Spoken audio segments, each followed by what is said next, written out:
안녕하세요. 사연에 빠지다의 DJ 민영입니다. 오늘도 두 가지 사연 준비되어 있는데요. 끝까지 들어주실 거죠? 구독과 좋아요 잊지 마시고요. 그럼 바로 시작해 볼게요. 안녕하세요. 저는 강아지 고양이 집사로 살고 있는 40대 초반의 사장입니다. 동네에서 술집을 운영하고 있지만 그것 말고도 강남의 와인바나 칵테일바를 관리하고 있을 정도로 일이 많답니다. 몸이 10개라도 모자랄 정도로 바쁘게 살고 있죠. 그 와중에 바리스타 자격증까지 따려고 준비 중에 있어요. 너무 과하게 열정적인가 싶은 순간도 있지만 바쁜 것이 좋더라고요. 저는 일찍 결혼했지만 남편과의 사이에 아이가 생기질 않더군요. 그래서 일찌감치 포기하고 강아지 2마리와 고양이를 키우고 있답니다. 무슨 일을 하느냐고 묻는 사람들에게 명함을 내밀면 많은 분들이 술집 하느냐고 반문하는 경우가 대부분이에요. 그중에 저를 내려다보는 시선으로 깔보는 사람들도 많죠. 무슨 제가 업소 마담인 것처럼 데리고 있는 여자들 물은 어떠냐고 무례하게 굽는 사람들도 있답니다. 물론 그런 사람들 시선이 불편하지 않는다면 거짓말이겠죠. 저에 대해서 뭘 얼마나 알아서 그런 말들을 뒤에서 할까 화가 나기도 하고요. 그래도 저는 제가 하는 일이 조금도 부끄럽지 않아요. 와인과 칵테일에 대해 공부하고 자격증까지 따는 것이 얼마나 어려운 일인지 그 사람들은 상상조차 해본 적 없을 테니까요. 물론 저의 어린 시절 꿈이 소믈리에나 바텐더였던 것은 아니었어요. 믿으실지 모르겠지만 고등학교 중퇴를 하는 날까지 저는 한 번도 반에서 1등을 놓쳐본 적이 없었거든요. 전교에서도 3등 아래로 떨어져 본 적이 없었을 정도였어요. 공부를 좋아하기도 했고 천문학자가 되겠다는 명확한 목표도 있었기 때문에 정말 최선을 다했거든요. 딱 고등학교 2학년 때까지는 말이죠. 사연 없는 사람들 어디 있고 고난과 역경 없는 사람이 세상 얼마나 되겠나 싶겠지만 저는 정말 고난과 역경 속에서 살아왔답니다. 저의 어린 시절은 최악의 환경이었어요. 툭하면 손을 올리는 아버지와 그런 아버지를 무서워하면서도 바람이 난 어머니 아래에서 학창시절을 보낸다는 것은 쉬운 일이 아니랍니다. 집에 들어가면 매일 물건이 깨지고 고함 소리가 가득 울렸죠. 저는 왜 두 사람이 이혼을 하지 않은 것인지 이해가 되지 않았어요. 차라리 각자 갈 길 가면 되는 건 아니겠나 싶었죠. 하지만 제가 몰랐던 것은 두 사람이 각자의 길을 가게 되면 저는 그 어디에도 속할 수 없다는 것이었어요. 제가 중학생이 되면서 결국 두 분은 이혼을 하셨습니다. 저는 이제야 평화가 찾아오겠거니 했지만 제게 있어서 고난의 시작은 그때부터였답니다. 어머니도 아버지도 저를 원하지 않으시더라고요. 마치 제가 두 분의 결혼 생활의 원흉인 듯 서로에게 떠넘기기 바쁘셨죠. 어머니는 저 때문에 팔자가 꼬였다고 했고 아버지는 제가 자기 자식은 맞느냐고 소리를 지르더군요. 생각지 못했던 순간이라 저는 아무런 반응을 보일 수가 없었답니다. 결국 저는 아버지에게 맡겨졌지만 아버지께서는 저를 어디론가 보내버리셨어요. 새장가를 가시는데 방해가 된다는 이유로 말이죠. 진짜 삼촌인지는 모르겠지만 아버지는 저더러 삼촌과 살라고 말했습니다. 저를 본 삼촌은 혀를 차며 적당히 알아서 지내라고 말했죠. 사춘기로 예민할 시기였는데 저는 겁이 났어요.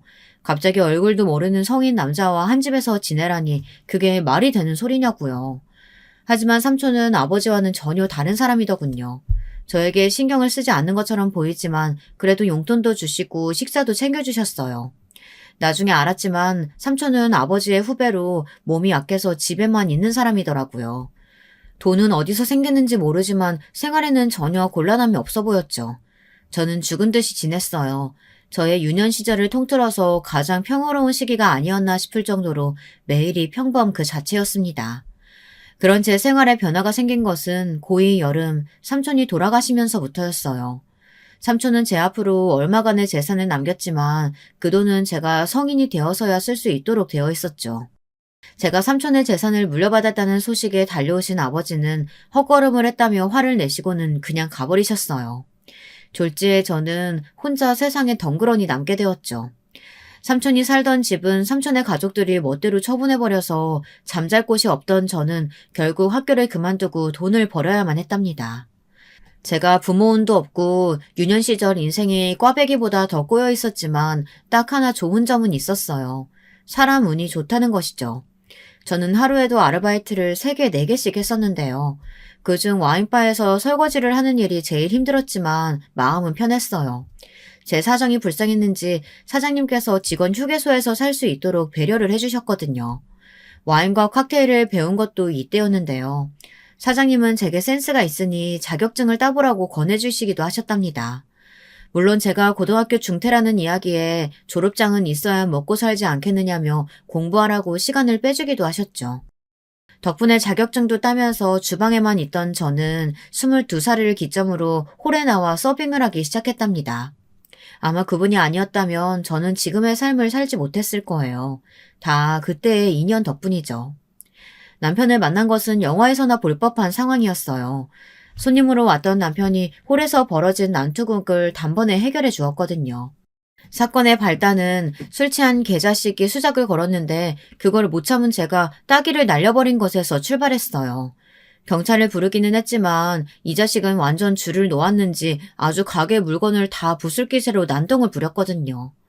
남편은 몇 번이나 가게에 방문해준 단골이었는데 제가 난감해 보였는지 선뜻 나서서 도와주었답니다. 그게 인연이 되어서 남편과 연애를 시작했고 결혼까지 왔죠. 저는 당연히 시댁에서 저를 반대할 거라고 생각했어요. 경찰인 남편에 비하면 정말이지 초라하다고 할 수밖에 없잖아요. 검정고시로 겨우 고졸은 면한 상태에 가족이라고는 있으나 마나한 사람들, 거기다 직업이 와인바에서 일하고 있는 여자를 어떤 집에서 좋아하겠어요. 그래서 당연히 처음 인사 갔을 때도 잔뜩 기죽어 있었답니다. 그런데 제 예상은 완전히 뒤집어졌어요.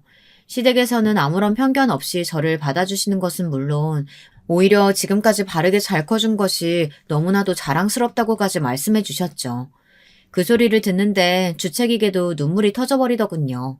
아주 곡소리를 내면서 울어버렸어요. 지금 생각해도 황당하고 민망한데 그때는 눈물이 참아지지 않았답니다. 시어머니께서도 지금도 그때 이야기를 꺼내시면서 다짜고짜 울기 시작하는데 어떻게 해야 할지 몰랐다고 웃으시더군요. 저를 낳아준 사람은 정말이지 최악이란 말이 부족할 정도이지만 시부모님은 이보다 더 좋은 분들은 없을 정도라 진짜 제 운도 펴지기 시작하나 보다 했답니다. 거기다 사장님께서 자신이 운영하는 와인바 중 한 곳을 제게 맡아보라고 하셨으니 이보다 더 좋을 수가 있겠나 싶은 그런 행복한 순간이었죠. 하지만 인생이 그렇게 쉽지만은 않더라고요. 제 인생의 고난은 앞으로 없을 것이라 확신했는데 그게 또 아니었죠. 행복하기만 했던 순간이 힘들어지기 시작한 것은 아주버님께서 결혼을 하시면서부터였답니다. 정말이지 뭐 이런 인간이 다 있나 싶은 그런 사람이 있더라고요. 저한테는 말이죠. 시아버지의 영향인지는 모르지만 남편을 비롯한 형제들이 경찰 일을 하고 있었는데요. 그중 유일하게 아주버님만 우체국에서 일을 하고 있었어요. 그런 아주버님께서 결혼할 사람을 소개시켜주겠다고 하며 형님을 데려왔죠. 첫인상을 이야기하자면 그림 같다고나 할까요? 고상하다라는 단어를 사람으로 만들면 형님이 되겠구나 싶을 정도였어요. 움직임 하나도 우아하더라고요. 와인바에서 일을 하면서 정말 다양한 손님들을 만나봤는데 형님처럼 기품 있어 보이는 사람도 없었거든요. 그럼에도 불구하고 무언가 석연치 않은 구석도 좀 있었어요. 묘한 위화감이 든다고 해야 할까? 이유는 알 수 없지만 저 모습이 전부는 아니겠구나 싶었죠. 형님은 나름 있는 집 따님이더군요. 아주버님을 어떻게 만났는지 의문일 정도였죠. 잘못된 우편을 배달하고 회수하는 과정에서 마주쳤다가 형님께서 아주버님에게 꽂히면서 두 사람의 인연이 시작되었다고 들었죠. 저도 영화 같은 만남이었는데 이쪽이야말로 진짜 소설로 만들어도 되겠구나 싶더라고요. 시부모님도 형님이 꽤나 마음에 드는 눈치셨어요. 다만 양가가 너무 차이가 나서 그 부분이 좀 망설여지신다고 하더라고요. 그래도 너무 한쪽에 기우는 결혼은 하는 게 아니거든. 괜히 집에 큰 소리만 생기지. 무슨 그런 말씀을 하세요, 어머니. 우리 집안이 어때서요? 경찰 집안이 어디 빠지는 집안이 아니죠. 하여튼 말은 잘하지. 하지만 뭐가 자꾸 걸리는 기분이라. 아유, 괜히 일어나 싶기도 하고 마음이 왜 이런지 모르겠다, 나도. 저는 아주버님을 믿어보라는 말로 불안해하시는 시어머니를 달랬어요. 이 순간을 저는 두고두고 후회했지만 말이죠. 그 뒤로도 형님은 몇 번 집에 와서 함께 식사를 했답니다. 그러는 어느 날이었어요. 저녁 식사를 마치고 저는 주방 정리를 하며 설거지를 하고 있었고 형님은 과일을 깎고 있었죠. 형님께서 저를 부르더니 묻고 싶은 것이 있다고 하더라고요. 동서, 내가 들었는데 진짜인가 싶어서 확인을 좀 해보려고. 동서 술집에서 일한다고 하던데 정말이야? 술집이기는 술집이죠. 작년까지는 와인바에서 일하다가 지금은 동네에 작은 가게를 냈어요. 분점 같은 건데 사장님께서 도와주셔가지고요. 와인바는 무슨 술집 아닌가? 그나저나 동네에 있다고? 여기? 네, 어쩌다 보니 그렇게 됐네요. 분점을 찾다 보니까 이 동네가 마음에 드셨나 보더라고요. 그런데 형님, 그건 왜 물어보세요? 형님은 당혹스럽다는 표정으로 저를 보시더니 고개만 저으시고는 입을 꾹 다무셨죠. 제가 그 뒤로 여러 이야기를 꺼냈는데 형님은 한 번도 반응을 보이지 않으셨어요. 마치 제가 투명 인간이라도 되는 것처럼 시선조차 주지 않으시더라고요. 기분이 나쁘더군요. 아니, 제가 무슨 실수를 한 것도 아닌데 갑자기 냉랭하게 나오는 이유를 아무리 생각해도 모르겠더라고요. 저는 급기야 제가 실수한 것이 있느냐고 물었지만 그 질문에도 돌아오는 대답은 없었죠. 저도 기분이 상해서 입을 꽉 다물고는 빠르게 설거지에만 집중을 했어요. 저는 형님이 가신 뒤에도 자꾸만 그때의 상황이 떠올라서 한동안 스트레스가 심했어요. 그냥 모르는 척하고 싶었지만 도저히 안 되더라고요. 남편에게도 이야기했는데 남편도 잘 모르겠다고 이상하다고 하더군요. 하지만 그 이유를 아는 데는 그리 오래 걸리지 않았어요. 형님께서 갑자기 전화가 오셔서는 밖에서 좀 보자고 하시더군요. 저는 점심시간에 형님 회사 근처로 가면 되느냐고 물었는데 형님께서 절대로 안 된다고 하시며 주소를 보내줄 테니 그곳으로 오라고 했죠. 저는 무슨 소리를 하려고 저러나 궁금했지만 도저히 감이 잡히질 않았어요. 약속 장소가 다가올수록 긴장이 되었습니다. 저는 형님이 말씀하신 대로 가장 구석의 자리를 잡고 형님을 기다렸어요. 분명 1시까지 오라고 하셨는데 2시가 되도록 형님은 나타나지 않으셨죠. 전화를 걸어봤는데 바로 부재중으로 넘어가더군요. 메시지를 보내도 답이 없었죠. 그냥 일어나서 가버릴까도 했는데 그래도 조금만 더 하다가 1시간이 넘어가고 있었어요. 2시 30분쯤 되었나 도저히 못 참고 가야겠다 싶어서 자리에서 일어났는데 형님이 등장하더군요. 저는 사람을 1시간 30분이나 기다리게 했으면 사과라도 할 줄 알았는데 형님은 바빠서 약속을 잊었다는 말도 안 되는 소리를 하며 태연하게 자리를 잡고 앉았습니다. 저는 너무 어처구니가 없어 바로 반응도 하지 못하고 가만히 서 있기만 했어요. 형님은 턱으로 자리를 가리키며 바쁘니 빨리 앉으라고 재촉했죠. 그냥 그 자리를 박차고 나갔어야 하는데 저는 바보같이 또 자리에 앉아 형님을 바라보았습니다. 형님은 간단하게 본론만 이야기하겠다고 하더니 정말이지 충격적인 요구를 하더라고요. 지금 제 이야기를 듣고 계신 분들은 어떤 이야기를 하셨을 거라고 상상을 하시나요? 저는 예물과 관련해서 이야기를 하시거나 아니면 시부모님을 모시는 문제에 대해 말할 것이라고 생각했어요. 당시 저는 시부모님과 함께 살고 있었거든요. 따로 나가 살 생각은 안 해본 것은 아니었는데 그래도 두 분과 함께 지내는 것이 좋아 고집을 부려 버티고 있는 중이었답니다. 그런데 형님께서 하시는 말씀은 제가 예상했던 걸 그 어느 것과도 비교가 되지 않았죠. 우리 결혼식 날 말이야. 동서는 안 왔으면 좋겠는데 괜찮지? 네? 저더러 결혼식에 오지 말라니 그게 무슨 말씀이세요? 집안 행사인데 당연히 참석해야죠. 내 결혼이잖아. 나는 완전 무결한 결혼을 원하거든. 그 어떤 오점도 내 결혼에는 있도록 하고 싶지 않아. 단조로운 음성으로 노래하듯 말하는 형님을 보는데 머릿속이 하얗게 되더라고요. 형님의 말은 제가 결혼식에 참석하면 본인이 꿈꾸는 완전 무결한 결혼에 문제가 생긴다는 소리잖아요. 말 그대로 제가 오점이나 오염 물질인 듯 말하고 있었죠. 착각이겠지 싶어 다시 물어봤는데 돌아오는 대답은 그대로였어요. 오히려 왜 한 번만에 못 알아듣고 묻느냐고 책망하는 눈빛을 보내고 있었죠. 형님, 제가 참석하면 부끄럽다는 말로 들리는데요. 맞아. 내 결혼식에 동서는 어울리지 않아. 동서 하나 때문에 내 결혼식 품격이 떨어지게 둘 수는 없잖아. 제가 뭘 했다고 저 때문에 결혼식 품격이 떨어진다고 하시는데요. 제가 뭘 했다고요? 지금 내 결혼식에 술집 여자가 드나드는 꼴을 보라는 말이야? 저는 멍해졌어요. 술집 여자라니. 술집에서 일하는 것도 맞고 그 술집을 운영하고 관리하는 여자인 것도 맞지만 형님이 말씀하시는 술집 여자는 제가 말하는 것과는 그 결이 다른 것 같았죠. 형님은 저를 마치 룸사롱이나 불법적인 활동을 하는 여자들 중 하나인 것처럼 그렇게 말을 하고 있었어요. 남자들을 유혹해서 불륜이나 저지르고 있는 그런 여자들 말이죠. 저는 자신있게 제가 일하는 곳이 형님이 생각하는 술집과는 전혀 다르다고 말했어요. 정식 소믈리에가 있는 와인바에서 일하고 있으며 새로 관리 중에 있는 술집도 칵테일 전문점이라고 말했죠. 하지만 형님은 단호했어요. 내 기준에는 다 똑같은데 동서는 뭐가 그렇게 잘났다고 구별해서 이야기를 해? 다른 사람 술 취해지는 건 똑같잖아. 아니야? 형님, 어떻게 그런 말씀을 하세요? 저도 전문직이에요. 소믈리에 자격증 땄고 바텐더 자격증도 있다고요. 그래서?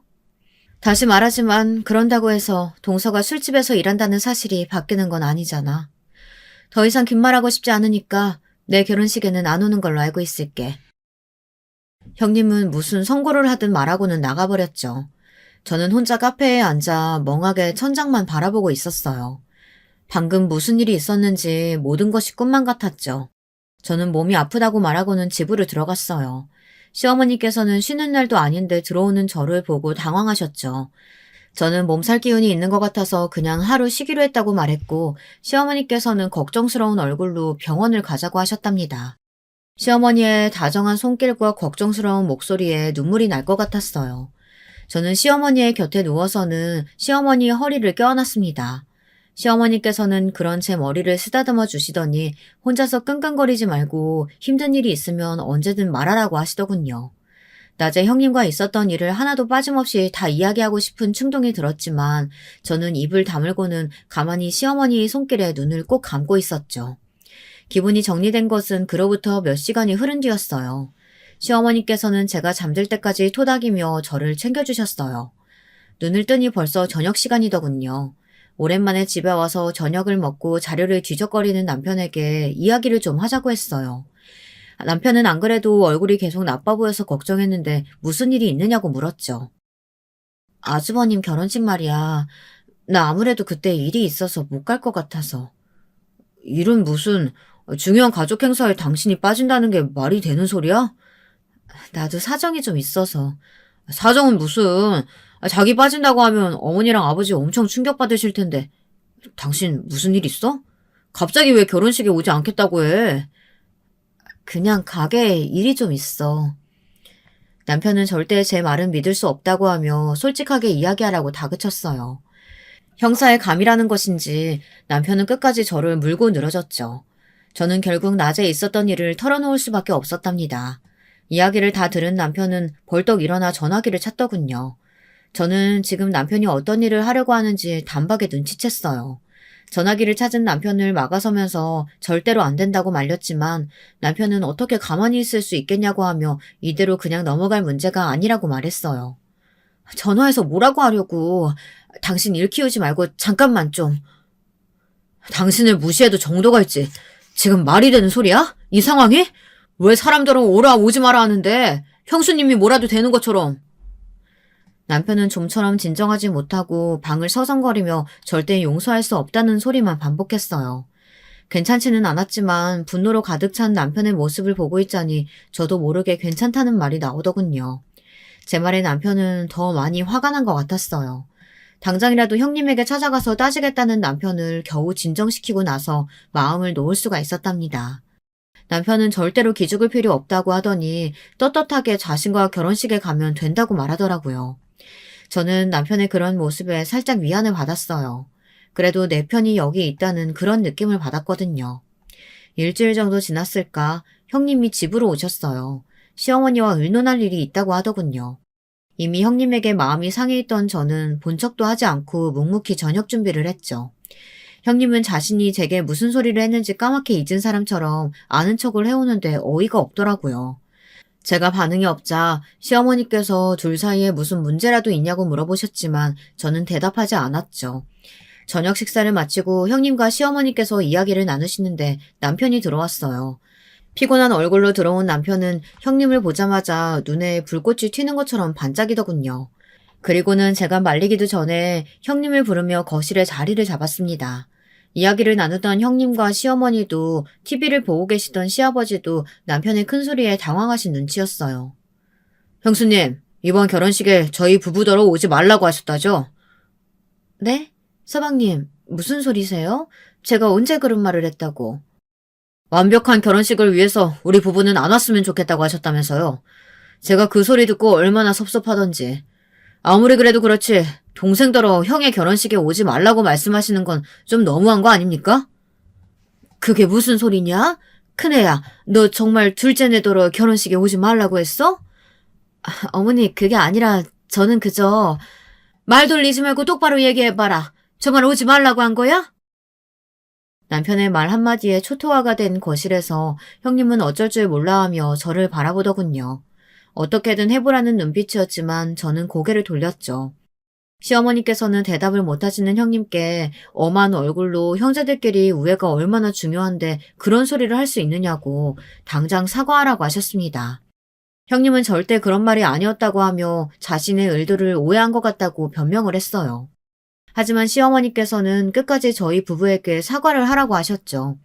결국 형님은 자신이 말이 심했다고 하며 미안하다는 말을 하셨는데 그 말을 하시며 저를 바라보는 눈빛이 얼마나 서늘한지 한겨울보다 더 시린 눈빛에 괜히 몸이 부르르 떨렸답니다. 그렇게 형님과 저는 첫 단추부터 엉망으로 시작했죠. 형님과 자주 만나지는 않았어요.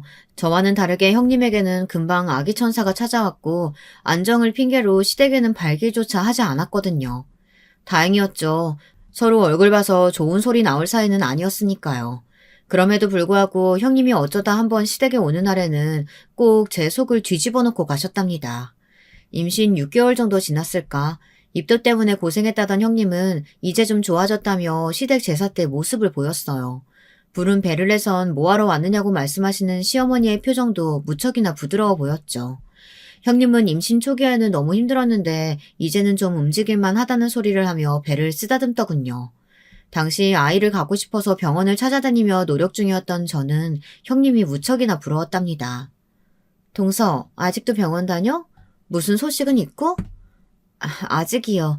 저희 마음대로 되는 일이 아니다 보니 쉽지가 않네요. 동서가 몰라서 그렇지 임신해서 좋을 건 하나 없어. 내 몸이 내 몸 같지 않아서 불편한 것들이 얼마나 많은데. 형님은 빨리 산딸이 되어서 출산을 하고 싶다고 말하며 점점 무거워지는 몸이 불편해 죽을 것 같다고 하더라고요. 눈치가 없는 것인지 아니면 저를 놀리고 싶은 마음인진 모르겠지만 제가 뭐 때문에 고민인지 뻔히 아는 사람이 그렇게 이야기를 하자 짜증이 밀려왔죠. 형님은 그것만으로는 부족하다 싶었는지 한마디를 거들더군요. 그리고 애들 머리는 엄마를 따라간다잖아. 동서 닮은 애가 세상에 나온다고 할지라도 어디 밥 벌어먹고 살겠어? 머리가 나빠서 뭐 하나라도 제대로 할 수 있겠냐고. 형님, 방금 뭐라고 하셨어요? 밥 뭐요? 어떻게 그런 말씀을 하세요? 내가 어디 틀린 말 했어? 동서 닮으면 술집 여자밖에 더 되겠냐고. 저는 이성이 뚝하고 끊어지는 기분이 들었어요. 저는 형님께 임산부가 마음을 곱게 써야지 뱃속의 애가 다 듣고 있지 않겠느냐며 소리를 질렀죠. 형님은 태어난 얼굴로 사람을 가려야 한다는 것을 미리부터 배우게 될 테니 오히려 교육적이라는 헛소리를 하더군요. 솔직히 형님이 임산부만 아니었으면 저는 머리채를 붙잡고 이리저리 휘두르고도 12번은 휘둘렀을 거예요. 저는 아직 시어머니께서 집에 계시다는 것에 심호흡을 하고 흥분을 가라앉혔어요. 그렇게 따지면 글쎄요. 형님 뱃속에 있는 그 아이도 평탄한 인생 살긴 글렀네요. 형님같이 상황 파악 못하고 필터 없이 말 내뱉는 엄마를 뒀으니 애가 얼마나 고생을 하겠어요. 주변 사람 눈총이나 사면 샀지. 벌써부터 고생길이 훤하겠어요. 뭐? 동서, 지금 뭐라고 했어? 제가 어디 틀린 말 했나요? 솔직히 형님께서 내세우실 게 뭐가 있어요. 저처럼 자격증이 하나라도 있으세요? 스스로 할 수 있는 일이 뭐가 있으시냐고요. 저의 도발적인 말에 형님은 입술을 깨물곤 감히 누구한테 그런 말을 하느냐고 하더니 그래도 자기가 형님인데 위아래 없이 배운 것 없는 티를 내느냐고 했죠. 저는 평온한 척 고개를 들고 형님을 바라보았어요. 형님은 자신에게 했던 말을 후회하게 해주겠다고 했지만 저는 누가 먼저 시작했는지 똑똑히 기억하라고 말하곤 자리에서 일어났죠. 속 시원했냐고 물어보신다면 그렇다고는 말은 못하겠어요. 형님의 그 유치함에 놀아난 것 같아 기분이 좋지는 않더라고요. 솔직히 아이에게는 아무런 잘못이 없잖아요. 그런데 아직 태어나지도 않은 아이를 대상으로 그런 말을 했다는 것이 살짝 반성이 되더라고요. 그래도 형님의 그 뻔뻔한 목소리를 떠올리며 제가 잘못한 것은 없다고 스스로에게 주문을 걸었답니다. 산딸이 지나고 형님은 건강한 남자아이를 출산했어요. 아주버님의 판방이나 다름없는 아이를 보는데 어느 정도 포기했다고 생각했던 제 마음에 다시금 아이를 갖고 싶다는 욕심이 차오르기 시작했죠. 하지만 저희 부부에게는 아이가 허락되지 않더라고요. 그러면서 남편은 유기견 2마리를 집으로 데려왔어요. 앞으로 우리에게는 자식이나 다름없다고 하면서 말이죠. 원래 동물을 싫어하는 편이었던 저는 남편이 데려온 아이들이 마땅치 않았어요. 선뜻 눈길이 가지 않았죠. 하지만 반려견들의 애교에 결국은 문을 열고 진짜 제 자식이다 생각하면서 애지중지 키웠답니다. 시부모님께서도 반려견을 보시고는 아주 듬직하다고 하시며 부쩍 좋아하셨죠. 하지만 형님은 달랐어요. 혈통도 정확히 알 수 없는 이런 개를 집에 들이시면 어떻게 해요? 어머니, 우리 기찬이도 있는데 애기 있는 집에 개라니. 개털 날려서 우리 기찬이 코나 입에 들어가면 어떻게 하라고요? 반려견이랑 함께 자란 아이들이 정서적으로 더 안정된다는 이야기 못 들어보셨어요? 그리고 혈통이 뭐가 그렇게 중요하다고요? 이게 다 동서 때문이잖아. 동서가 애만 가졌어도 서방님이 개를 집에 데리고 오셨겠어? 그네야, 너 말을 왜 그렇게 하니? 내 집에서 내가 개를 키우겠다는데 네가 무슨 자격으로 그런 말을 해? 형님의 말에 시어머니께서 버럭 소리를 지르셨죠. 처음이었어요. 웃으면서 달래듯이 조용조용 말씀하시던 시어머니께서 이렇게 버럭하실 줄은 꿈에도 몰랐거든요. 형님도 많이 당황한 눈치였어요. 형님은 떨리는 목소리로 시어머니를 부르며 기찬이 건강이 걱정돼서 자기도 모르게 말이 나왔다며 죄송하다고 사과를 했습니다. 하지만 시어머니께선 차가운 말투로 기찬이 건강이 걱정되면 딱 거기까지만 했어야 한다며 거듭 화를 내셨죠. 그리고는 그렇게 기찬이가 반려견들이랑 있는 것이 걱정되면 앞으로 집에 올 필요 없다는 소리까지 하셨어요. 주변 공기가 삽시간에 얼어붙어 버렸죠. 형님은 어떻게든 상황을 넘기고 싶어 했지만 소용없었답니다. 시어머니의 강경한 태도가 약이 되기는 했는지 형님은 그 뒤로 말씀을 무척이나 조심스럽게 하시더군요. 특히 시어머니께서 앞에 계시면 제게 말을 하는 것도 조심스러울 정도였어요.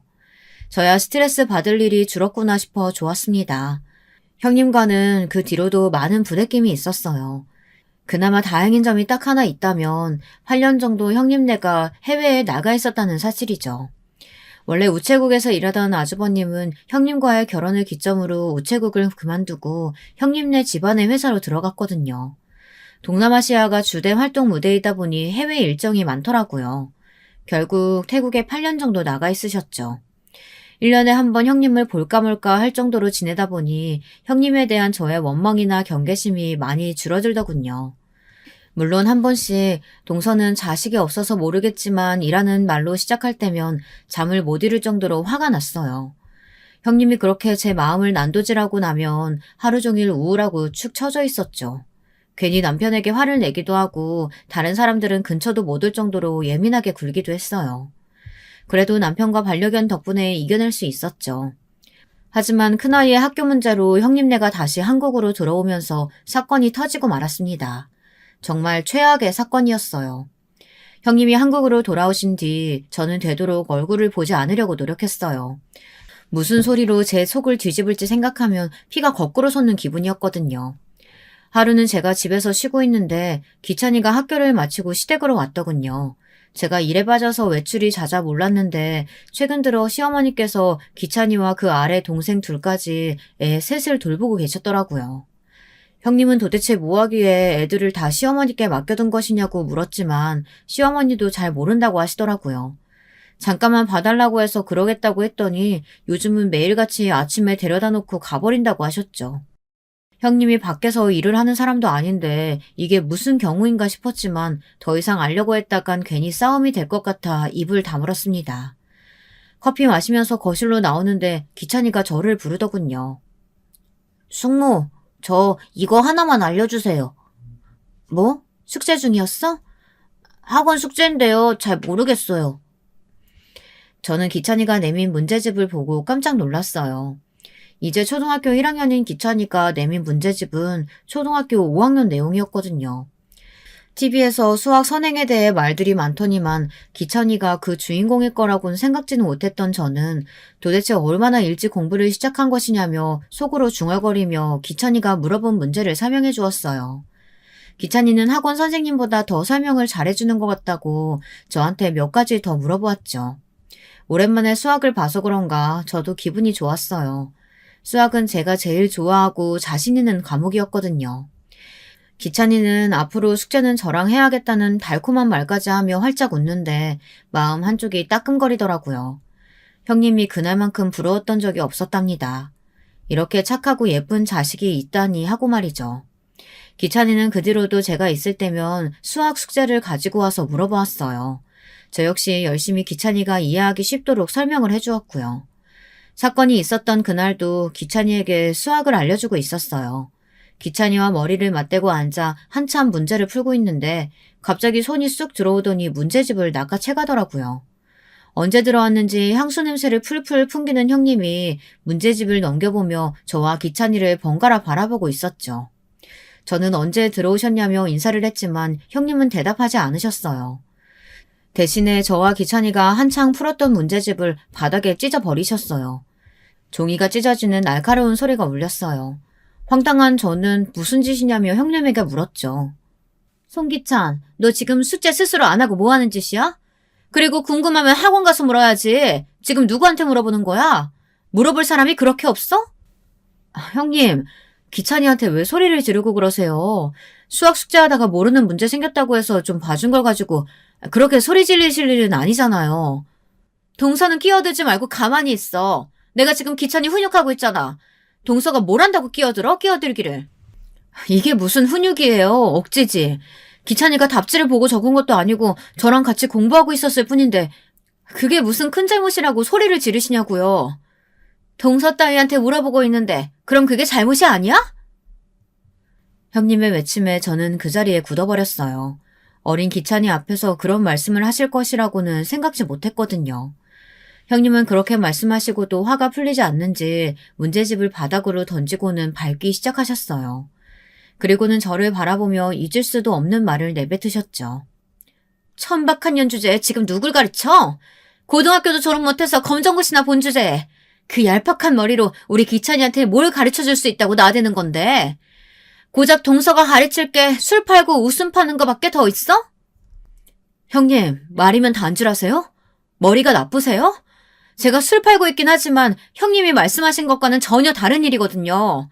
전문직이라고요. 도대체 몇 번을 더 말씀드려야 돼요? 형님이 무시하실 그런 사람 아니라고요, 저. 솔직히 말해봐. 동서네 자식 못 보는 것도 다 동서 탓이지? 하긴 어릴 때부터 술집에서 돈 벌던 인간이 몸이라도 제대로 간수했겠냐고. 머리에 들어있는 게 없으니 몸은 더 가벼웠겠지. 저는 형님의 개소리를 더 이상은 참고 있을 수 없었어요. 저는 떨리는 목소리로 기찬이에게 할머니 방으로 들어가서 나오라고 하기 전까지 문을 걸고 있으라고 했어요. 기찬이는 잔뜩 겁에 질린 상태로 저와 형님을 번갈아 보더니 제가 어서 들어가라고 하자 시어머니 방으로 뛰어 들어갔죠. 기찬이가 들어간 것을 확인하고 저는 다시 형님께 말했어요. 저도 참을 만큼 참았어요. 형님이 잘났으면 뭐 얼마나 잘났다고 저만 보면 사사건건 술집 이야기로 저를 무시하는데요. 어디에 붙어있는지도 알 수 없는 해외 대학 졸업장 하나 있으면서 뭐가 얼마나 잘났다고 목에 힘을 주고 다니시냐고요. 내가 동서랑 같아? 하긴 이러니까 부모가 다 못 키우겠다고 버리고 갔지. 나라도 동서는 못 키우겠다. 지금도 이렇게 막 나가는데 어릴 때는 얼마나 되바라졌겠어? 아휴, 이 사람이 진짜... 저는 손을 뻗어 형님의 머리채를 휘어잡았어요. 형님은 제가 이렇게 공격할 것이라고는 생각지 못했는지 소리를 지르며 당장 놓으라고 했죠. 저는 오늘 결판을 내자는 심정으로 형님의 머리채를 이리저리 휘두르면서 앞으로 헛소리 절대 못하도록 만들어주겠다고 했어요. 형님도 보통은 아닌지 금방 반격을 하더라고요. 거기다 손가락마다 끼워진 반지가 얼마나 날카로운지 형님이 휘젓는 손에 제 팔에도 여기저기 상처가 생기기 시작했고요. 저와 형님은 서로 엉켜서 잡아당기고 때리고 아주 난리도 아니었어요. 그때였죠. 이게 무슨 짓이냐는 큰 소리에 저와 형님은 순간 얼어버렸어요. 강한 힘으로 저와 형님의 손을 떼어내는 것이 느껴졌죠. 남편이었어요. 지금 두 사람 뭐 하는 짓이에요? 한두 살 어린애도 아니고 이게 무슨 행동이냐고요? 서방님, 잘 들어오셨어요. 도대체 서방님은 동서 뭐가 좋아서 같이 사시는 거예요? 이렇게 무식하고 저속하고 천박한 사람한테 말하다 말고 머리채 잡다니 진짜 수준 떨어져서. 형님은 뭐가 그렇게 교양 있게 말씀하셨다고 그러세요? 먼저 선을 넘은 사람은 형님이시잖아요. 눈에 보이는 대로 말했을 뿐인데 괜히 동서가 찔리는 구석 있으니까 이렇게 무식하게 나오지. 저는 형님의 말에 어디 끝까지 가보자며 다시 덤벼들었지만 남편에 의해 막혀버렸죠. 남편은 무슨 일이 있었는지 차분하게 말해보라고 했어요. 형님은 제가 말하기도 전에 대화 도중 갑자기 제가 달려들었다고 말했어요. 자기도 잘못했다는 생각이 들었는지 저한테 퍼부었던 막말은 쏙 빼고 이야기를 하더라고요. 형님은 저를 병원에 데려가서 검사를 좀 받아보는 것이 어떻겠냐고 했어요. 저는 기가 차서 코웃음을 터뜨리며 어떻게 자기가 한 짓은 쏙 빼고 말할 수 있느냐고 했죠. 형님은 고개를 쳐들며 있었던 일 그대로 이야기를 했을 뿐인데 무슨 소리냐고 했고요. 저는 남편에게 형님이 제게 했던 말을 그대로 전했어요. 이런 소리를 듣고 어떻게 참을 수 있겠느냐고 했어요. 제 팔목을 쥐고 있던 남편의 손등 위로 힘줄이 돋는 게 보였습니다. 남편은 이를 갈며 제가 한 말이 진짜냐고 형님에게 물었어요. 형님은 절대 그런 적 없다고 잡아떼셨죠. 오히려 부부가 짜고 자신을 곤란하게 한다고 소리를 지르시더라고요. 한창 소란스러울 때 시부모님도 들어오셨어요. 모처럼 두 분이서 영화를 보러 가셨던 시부모님은 어수선한 집안을 바라보며 무슨 일이 있었냐고 하셨죠. 사색이 된 얼굴로 저희들을 보시는 시부모님 얼굴을 보니 온몸이 화끈거릴 정도로 부끄러웠어요.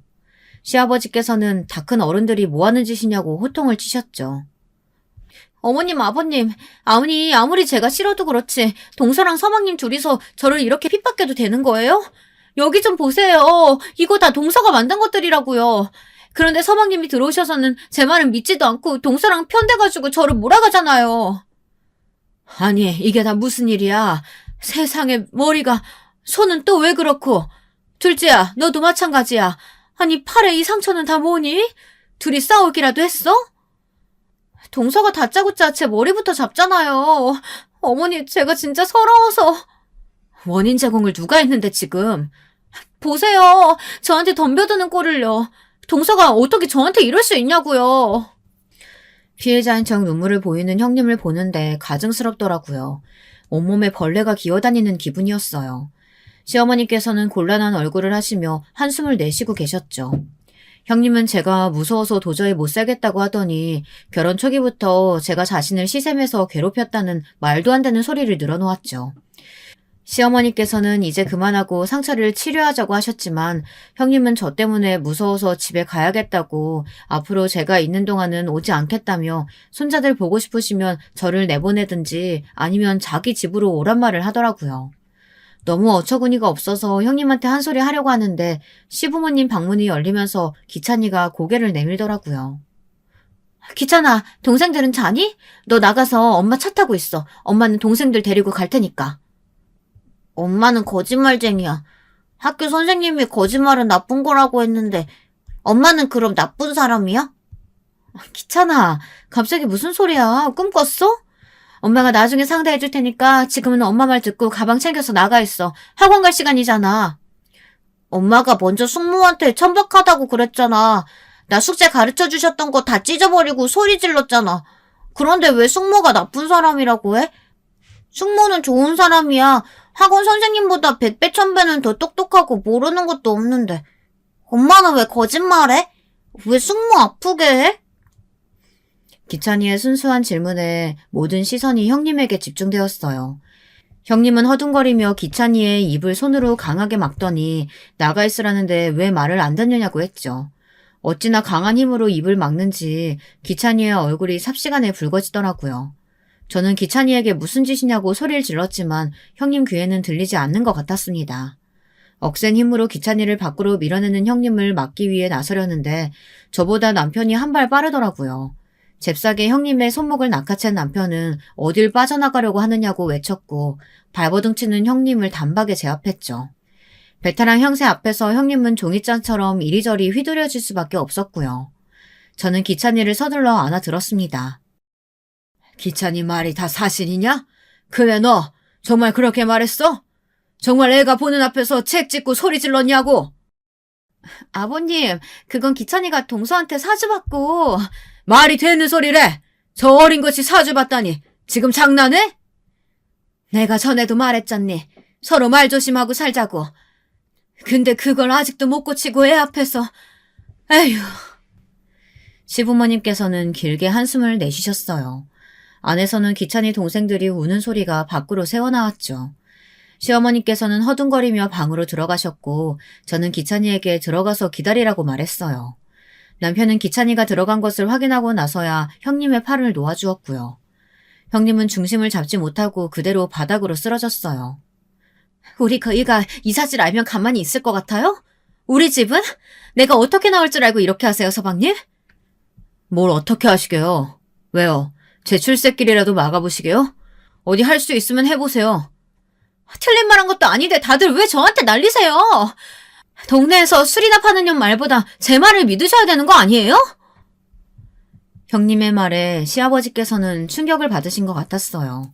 하긴 그동안 보여준 모습과는 180도 다른 얼굴을 하고 있는 맏며느리를 보고 놀라지 않을 사람이 어디 있겠어요. 형님은 자신이 가진 모든 것을 동원해서 저와 남편을 가만히 두지 않겠다고 말했어요. 남편이 시큰둥한 반응을 보이자 형님은 어디 두고 보자며 시댁을 빠져나갔죠. 그렇게 나가버린 형님은 자식들은 궁금하지도 않은지 전화 한 번이 없더군요. 아주버님께서 하얗게 질린 얼굴로 와선 아이들을 데려가겠다고 했지만 시부모님께서는 그런 엄마 밑에서 뭘 배울 수 있겠냐고 하시며 당장 와서 사과부터 하라고, 그렇지 않으면 앞으로 애들 얼굴은 못 볼 거라고 강하게 말씀하셨어요. 저는 그래도 형님이 모성애는 있겠거니 싶었거든요. 그런데 끝까지 오지 않으시더라고요. 그 사건이 있고 일주일이 지났을까 아주버님께서 짐을 챙겨서 집으로 들어오셨어요. 저는 무슨 일인가 싶어 놀란 얼굴로 연우를 물었지만 아주버님께서는 입을 꾹 다물고는 그저 다 끝났다는 얘기만 하셨죠. 남편 역시 굳은 얼굴로 집에 들어와서는 아주버님과 몇 시간이고 이야기를 나누더군요. 다음날 아주버님께서는 저와 시부모님께 애들을 잘 부탁한다고 말하곤 아침부터 나가셔서 집에 들어오지 않으셨어요. 저는 마지막 인사를 하는 아주버님 얼굴이 마음에 걸려 혹시나 나쁜 마음을 먹는 것은 아닌가 걱정이 되었어요. 남편에게도 이야기했지만 남편은 별일 아니라는 말만 했죠.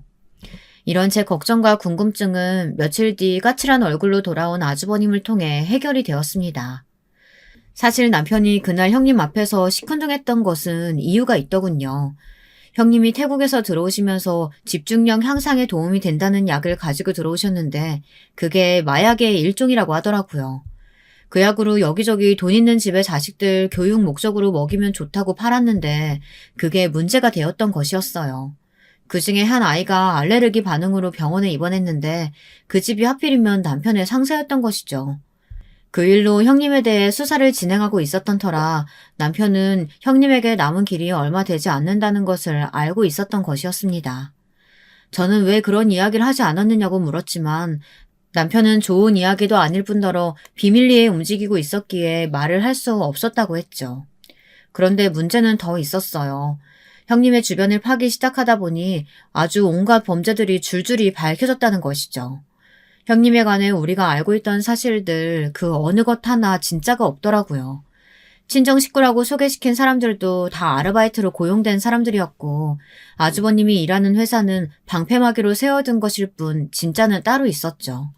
당연히 학위도 조작된 것이었고요.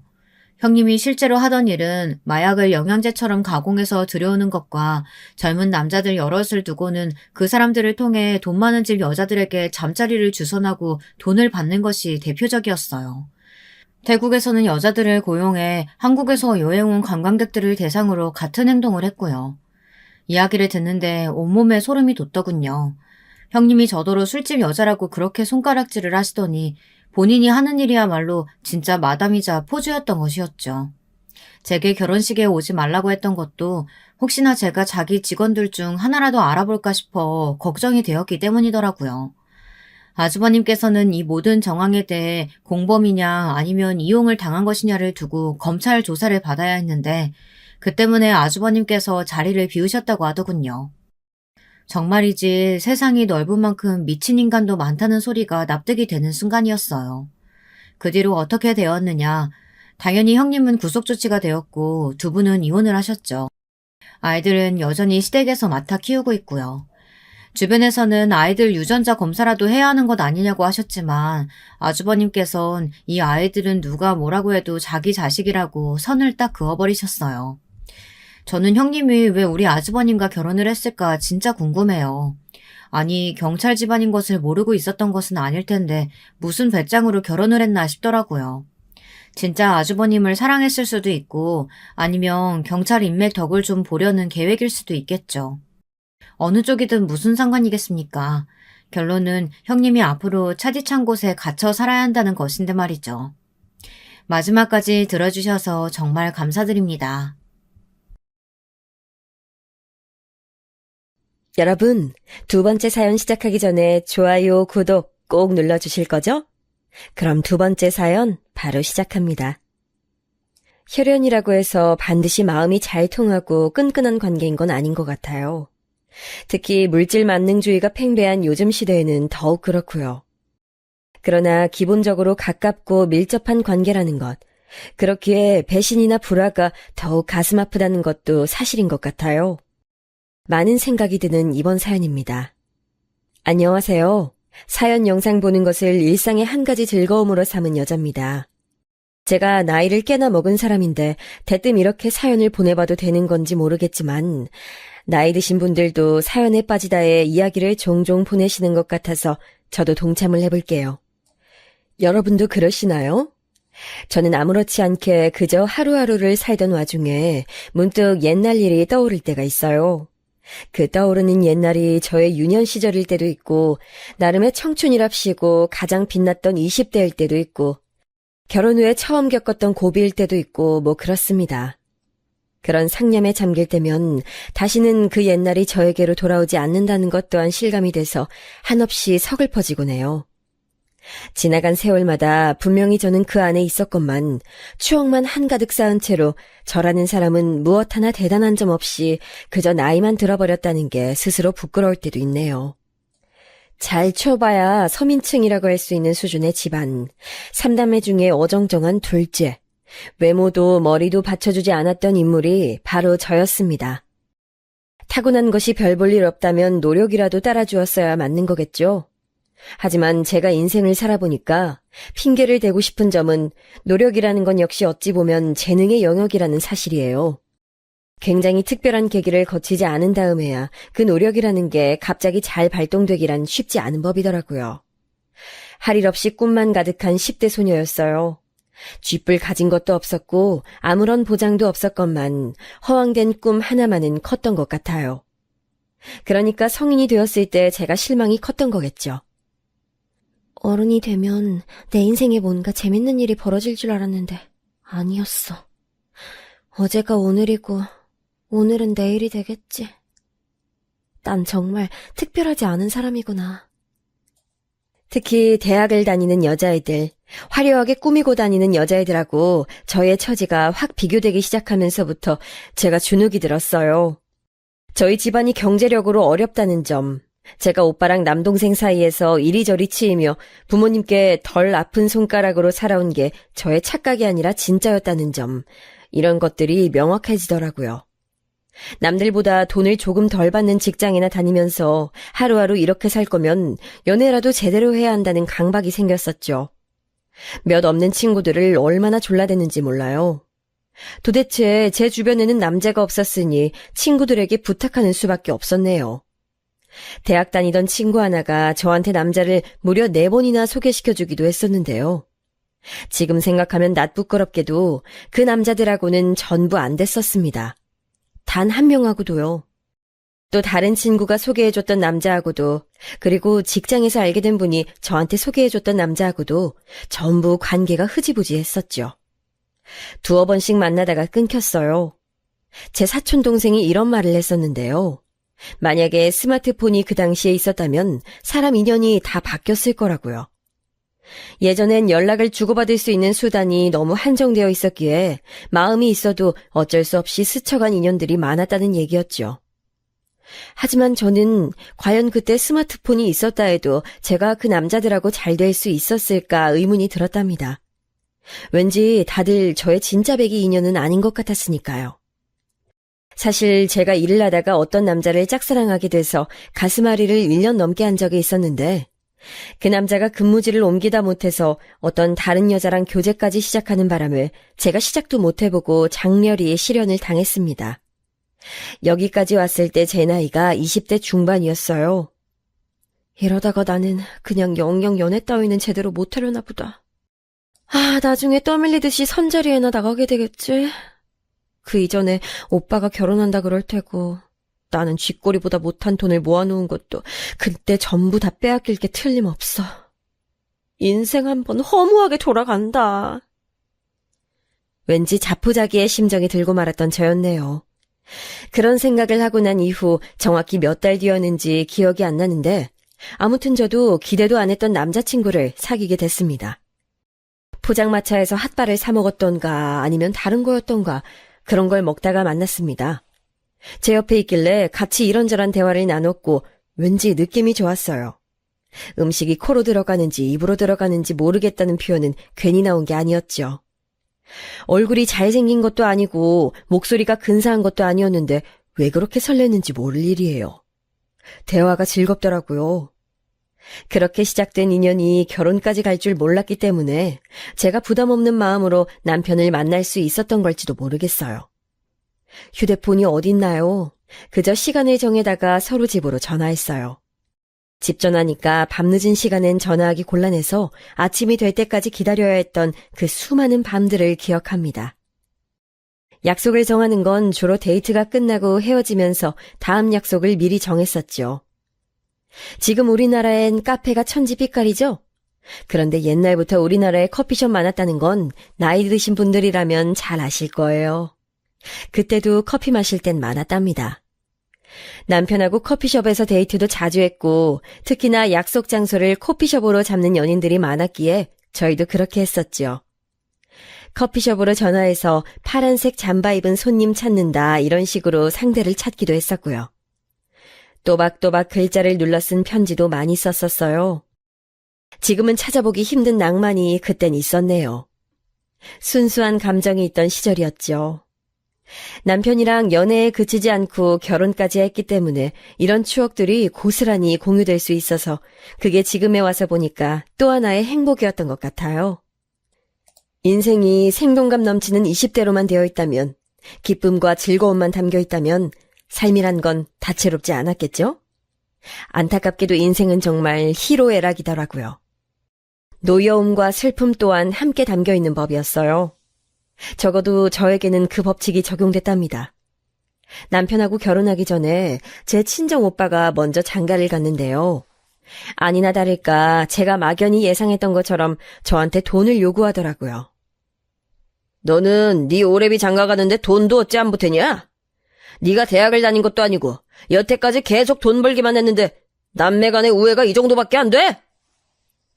너무 짜증이 났는데 심지어 부모님까지 한 목소리로 저한테 돈을 내놓으라고 하시는 걸 보니까 거스를 수가 없더라고요. 원래는 부모님께서 당신의 장남을 모자람 없게 장가 보내고 싶으셨는데 여력이 워낙 안 되니까 딸인 저의 손을 빌리셨던 거였습니다. 막내인 제 남동생은 그럼 뭘 했냐고요? 아무것도 안 했어요. 걔는 그냥 존재하는 것 자체로 자기의 역할을 다하고 단지 그것만으로도 원래 사랑받는 인물이었으니까요. 저는 오빠가 장가갈 때 돈을 내놓았는데요. 막상 제가 결혼하겠다고 정식으로 말하니까 입을 싹 닫더군요. 저한테 줄 돈이 없대요. 새언니가 임신을 했기 때문에 태어날 아이 생각하면 한 푼이라도 부족하대요. 그 변명 앞에서 눈물이 났습니다. 직장 다니는 남동생한테 대신 말을 해봤다가 오히려 저는 부모님께 혼이 났어요. 자기 벌어먹고 살기도 힘든 애한테 돈 얘기를 하다니 누나로서 정신이 나간 거 아니냐면서 말이죠. 아휴, 그렇게 결혼했었네요. 친정의 지원 따위는 일절 없었어요. 저희 가족들이 하나같이 했던 말. 여자는 몸만 가지고 와도 된다. 어차피 출가 외인이란 그런 것이다 였습니다.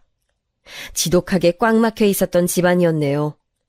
남편하고 결혼해서 소박한 살림을 차렸고 시댁 식구들은 몸만 달랑 들고 시집 온 저를 솔직히 반겨주지 않았어요. 시집살이도 많이 당했습니다. 하지만 남편이 늘 제 편에 서주었기 때문에 버틸 수 있었네요. 첫째는 딸을 낳았어요. 이것 때문에 저는 또 시부모님으로부터 욕을 한 바가지 얻어먹어야 했었죠. 손자 안 낳고 손녀 낳았다는 이유로요. 그런데 제가 바로 연년생으로 아들을 낳았어요.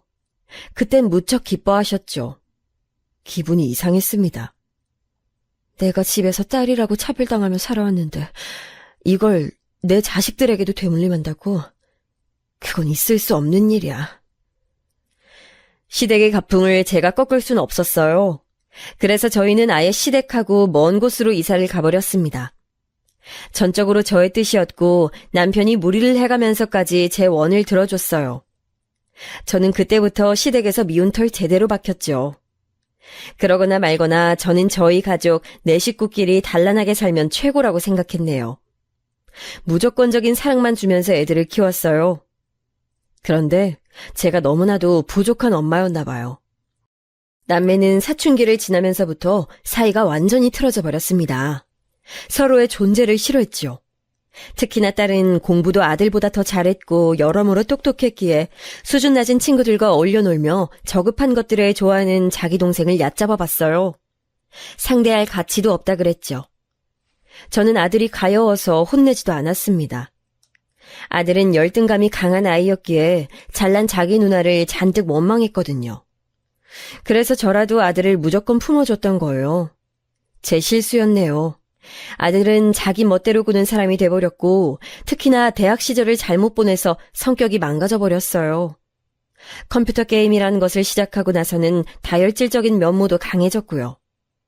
남편이 건강 문제를 앓기 시작했기에 다 큰 아들의 정서를 제가 챙길 수가 없었고 아들은 점점 더 막 나가기 시작했습니다. 용돈 달라면서 쌍욕도 서슴없이 했었죠. 그러다가 딸이 먼저 결혼을 했는데 사위가 딸이랑 비슷한 성격이었어요. 그러니 그 눈에 자기 처남이 찼겠나요. 그리고 열등감을 쉽게 느꼈던 아들은 자기 매형이 자기를 낮게 보고 있다는 것을 쉽게 눈치챘죠. 적어도 사위는 겉으로 표하진 않았으나 아들은 대놓고 사위를 싫어했습니다. 이빨은 소리만 하는 재수없는 놈이라면서 말이죠. 아들은 자기 부모 속썩이는 연애만 하더니 기어이 결혼도 자기 멋대로 해버렸어요. 며느리는 저희 부부에게 처음부터 거리를 두었던 것으로 기억합니다. 자기는 시댁이라는 것 자체가 싫다면서 저희 부부랑 가까이 지내고 싶지 않다 했어요. 그리고 몇 년 뒤 아들 낳고 잘 살고 있던 딸이 세상을 떠났습니다. 교통사고였는데 이 허망한 죽음에 황당한 내용이 껴있었어요. 그건 바로 딸의 동승자가 딸이랑 바람난 남자였단 얘기였죠. 현장의 정황이 그랬었거든요. 집안이 발칵 뒤집어지고 쑥대밭이었습니다. 저는 미칠 것 같은 슬픔 가운데서도 딸을 향한 갖가지 의문으로 괴로웠어요. 충격을 받은 사위는 처가 쪽은 보기도 싫다며 인연을 끊겠다 했고요. 그러면서 어린 제 손자를 영영 데려가 버렸어요. 뭐가 됐든 제 아들이에요. 제가 알아서 키우겠습니다. 차마 반대할 명분도 없어서 저는 눈물만 흘려댔죠. 사돈댁에서도 사위한테 아이를 낳지 말라고 아이 없이 새 출발하라고 그랬던 것으로 알아요. 하지만 사위는 강경했어요. 깊은 슬픔 속에서 오래 헤엄을 치던 저는 얼마 지나지 않아 남편의 병간호에 매달리게 됐습니다. 다름 아닌 가족력 때문에 간이 안 좋았는데 초기에 수술을 잘못하는 바람에 두고두고 고생을 했어요. 남편은 오래도록 건강을 회복하지 못했고 인고의 세월을 보내는 동안 아들 내외는 별로 도움이 되지 못했습니다. 저랑 아주 절친한 제 사촌 여동생만이 묵묵히 저에게 위로를 더해주며 힘을 보태줬죠. 그 덕분에 우울증 걸리지 않고 남편의 곁을 지킬 수 있었던 것 같아요. 그 모든 노력이 무색하기에 남편은 결국 죽음의 그림자를 피하진 못했지만 말이죠. 당신이 나와 결혼한 것을 후회하진 않을지 그런 생각들을 사실 난 많이 하고 살아왔어. 나 때문에 당신의 인생이 빛바랜 것만 같아서 미안하오. 이제 와서 그런 얘기 하지 말아요. 우리 서로가 서로의 운명이었다고 생각하며 살기로 했었으면서. 당신 참 예뻤어. 젊음 속에서 우린 빛났었는데 뭐가 그리 급하다고 아등바등하며. 남편의 눈에서는 점차 빛이 꺼져갔습니다. 세상을 떠나기 하루 전, 그날 남편과 저는 대화를 많이 나눴어요. 죽을 날 받아놓고 살던 사람들도 세상을 떠나기 직전에는 갑자기 기력을 찾아서 혼자 일어나 걷고 말도 또렷하게 하고 그런 경우가 왕왕 있다고 하더라고요. 제 남편의 경우도 그랬었나 봐요. 전에 없이 정신이 말짱해져서는 저랑 얘기를 꽤 했으니까요. 그랬기에 자그마한 위안이라도 저에게 남을 수 있었네요. 중요한 이야기도 남편으로부터 많이 들을 수 있었고요. 남편이 떠나도 저는 의연할 것이라고 여겼었는데 막상 남편의 영정사진을 보자 머리가 핑 돌더군요. 진정 의연해 보이는 사람은 바로 제 아들이었습니다. 임종을 지키러 오라는 다급한 연락을 받고 병원에 왔었을 때도 아들은 별로 그렇게 큰 감정의 동요가 얼굴에서 안 보였어요. 저는 제 아들이고 남편의 아들이니까 그러지 않을 것이라고 애써 제 안에서 아들의 편을 들어주고 싶었으나 남편이 숨을 거두자 제 마음이 외치더군요. 더 이상 품 안의 자식을 그릇된 방향으로 감싸주는 건 의미가 없다고요. 이제 진실을 바라봐야 한다고요. 제가 나아서 기른 제 친아들이 남보다도 못한 나쁜 종자라는 것을 외면해봤자 진실은 그 자리에 머물러 있다고 제 마음이 저 스스로를 향해 외쳐댔습니다. 무엇보다 결정적으로 제가 아들에게 가지고 있던 일말의 기대를 아들은 직접 깨부숴줬지요. 며느리랑 둘이서 주고받는 시선, 은연중에 짙고 많은 희미한 미소, 그런 것들을 목도하면서 심장이 내려앉았네요. 그러다가 기어이는 아들이 며느리한테 이런 말을 슬쩍 날리는 걸 제가 안 보이는 데서 엿듣고 말았어요. 여태까지 고생 많았어. 드디어 그 노인네가 세상 떴네. 노인네? 그건 필시 제 남편을 지칭하는 말이었지요. 갑자기 눈앞이 핑 돌면서 걷잡을 수 없는 충격을 느끼고 있는데 며느리가 이렇게 화답하는 거예요. 생각보다 너무 오래 버티셨다. 그치? 계속 사시는 것도 본인한텐 고역이었을 테니 어쨌든 잘 된 것 같아. 모두에게 행복한 일이야. 제가 극심한 분노로 숨기고 있던 몸을 드러내며 아들 부부 쪽을 바라봤습니다. 그런데 마침 두 사람은 저에게 등을 지고 서 있었지요. 제가 자기들을 보고 있다는 걸 모르는 그 두 사람은 웃어대더니 이윽고 아들이 며느리한테 귓속말을 하는 신용으로 이런 말을 작게 내뱉었습니다. 노인네 하나 가셨고 이제 나머지 노인네만 알아서 뒤져주시면 덜 나위 없을 텐데. 왜 저의 귀가 들렸던 걸까요? 왜 그 작은 목소리가 제 귀까지 와닿았던 건지 모를 일이었습니다. 듣지 않았다면 그 끔찍한 고통을 느끼지 않아도 되었을 것을요. 저는 그 차가운 바닥에 스르르 주저앉고 말았어요. 저절로 몸에 힘이 풀렸고 뒤통수가 뻐근해졌죠. 그런 저를 아들과 며느리가 발견해 주길 바랬고 동시에 제가 자기들의 진짜 본심을 알고 있다는 걸 모른 채로 지나가 버리길 바라기도 했어요. 운명은 후자의 손을 들어줬네요. 아들과 며느리 부부는 뒤 한번 돌아보지도 않은 채로 자기들끼리 쑥덕거리면서 그대로 앞으로 걸어나갔고 뒤편에 제가 주저앉아 있었다는 걸 모르는 채 저의 시야에서 사라졌습니다. 간병 앞에 효자 없다는 말, 그거 나도 안다 이놈아. 그래도 네가 그러면 안 되지. 네가 한 게 뭐 있다고. 그까짓 한 달에 얼마씩 돈 내는 것만으로도 그렇게 싫었던 거였니? 그 모든 게 그토록 지긋지긋했어. 얼른 자기 아버지가 돌아가시기만을 학수고대할 만큼. 그러면서 나까지 빨리 뒤져버리라며 바라다니. 이 천하의 썩을 놈. 나 죽으면 얼마간의 유산이 남아 자기가 독차지할 생각으로만 머릿속이 가득 찬 속물. 저는 가슴을 치며 울었어요. 부창무술하더니 며느리 또한 아들하고 똑같은 사람이었지요. 한술 더 뜨면 떴지 아들보다 불효적인 면에서 뒤처지는 인물은 결코 아니었네요. 모든 게 다 부질없었습니다. 인생의 동반자는 오래 병석에 누워있다가 세상을 떴지. 착하고 인적 많던 효녀 딸은 바람난 상대랑 사고로 명을 달리했지. 그 이후로 손자는 보지도 못했지. 아들은 며느리랑 합심해서 폐륜을 벌이고 있지. 도대체가 삶의 낙이란 게 안 보였어요. 이따위 삶을 이어가야 할 이유를 찾을 수가 없었네요. 그리고 차라리 제가 죽는다면 아들놈이 일말의 후회나마 할까 싶어서 삶을 놓으려고 했었습니다. 그렇게라도 벌을 주고 싶어서요. 저는 어느새 그런 극단적인 마음을 먹고 있었고 마지막 신변 정리를 하며 얼마간의 기간을 보내기로 했습니다. 그러다 보니까 제 사촌 동생이 마음에 걸리더라고요. 비록 사는 데가 멀어져서 그렇지 마음으로는 늘 가까웠던 제 친동생이나 다름없는 존재였어요. 또한 딸이 세상에 남기고 간 저의 손자도 보고 싶었습니다. 한탄하던 저는 문득 그제서야 남편이 세상을 떠나기 하루 전에 저랑 대화를 나눴을 때 했던 얘기를 떠올려냈어요. 남편이 저한테 이렇게 말했었죠. 나 이렇게 아프기 전에 우리 영화관 가서 봤던 영화 기억나? 그 생머리 긴 여자 배우, 그 유명한 배우가 나왔던 거 있잖아.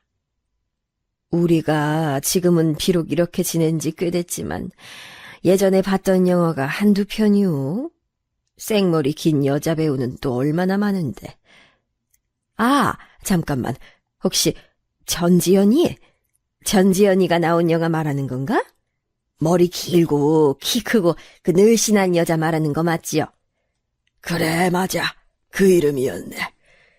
그 배우 나왔던 영화에서 땅에다가 편지를 묻었잖아.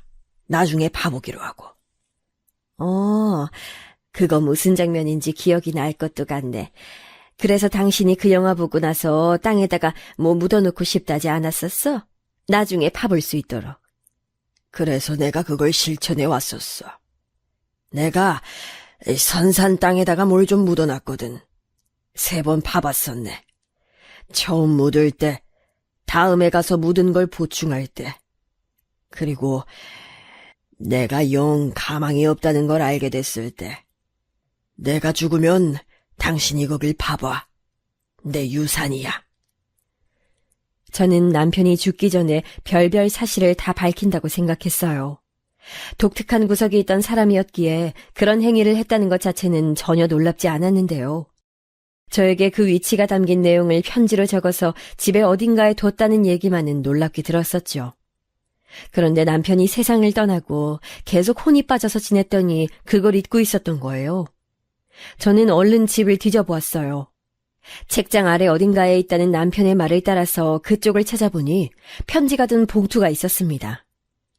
편지에는 첫 줄만 읽어도 눈물이 주르륵 흘러나오는 남편이 마지막 입원을 앞두고 저에게 적었던 내용이 적혀 있었고요. 실로 오랜만에 당신에게 편지를 써보네. 우리 연애할 때 당신이 나한테 편지를 자주 써줬었는데 내가 가끔씩이라도 당신에게 편지를 써주는 남편이었어야 했는데 이제 와서 이런 후회를 해본다. 이번 생에는 그것을 이뤄주지 못했으니 부디 다음 생이 있다면 반드시 당신을 호강시켜주는 삶을 살아보고 싶어. 그리고 내가 떠난 후에 당신은 이번 생의 남은 나날들을 부족함 없이 보낼 수 있길 바란다. 쭉 읽어내려가던 저는 어느 대목에서 화들짝 놀라고 말았어요.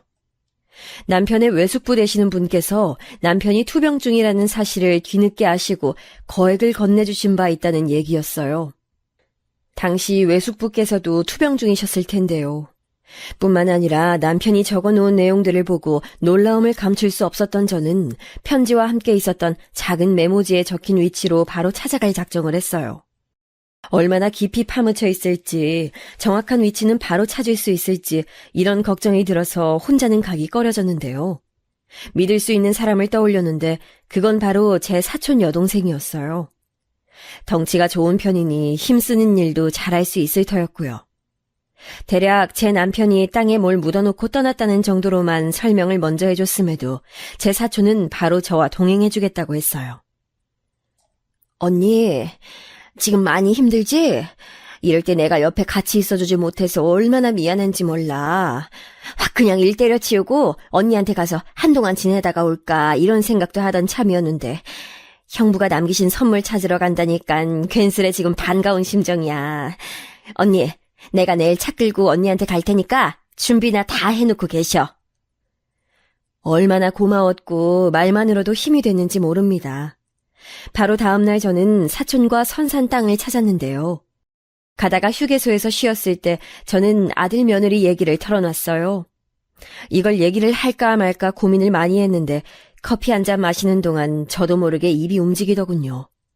사촌은 당장 그 자리에서 펄쩍 뛰며 난리도 아니었죠. 내가 그랬잖아. 그 둘이 완전히 인간 말종이라고.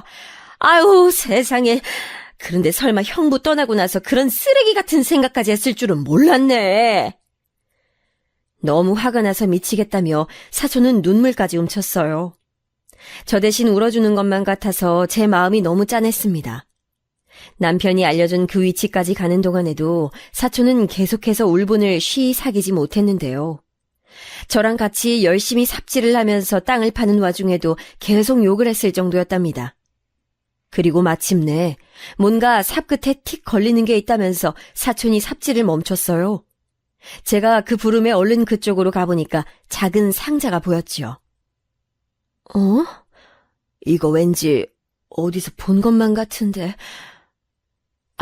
우리 딸이 대학 가고 나서 샀던 거야. 여기다가 목걸이며 귀걸이 보관했었고. 근데 이게 왜 여기서 나오지? 제가 그 상자를 알아보곤 당황했죠. 저희 딸이 분명 20살 때 샀던 것이었으니까요.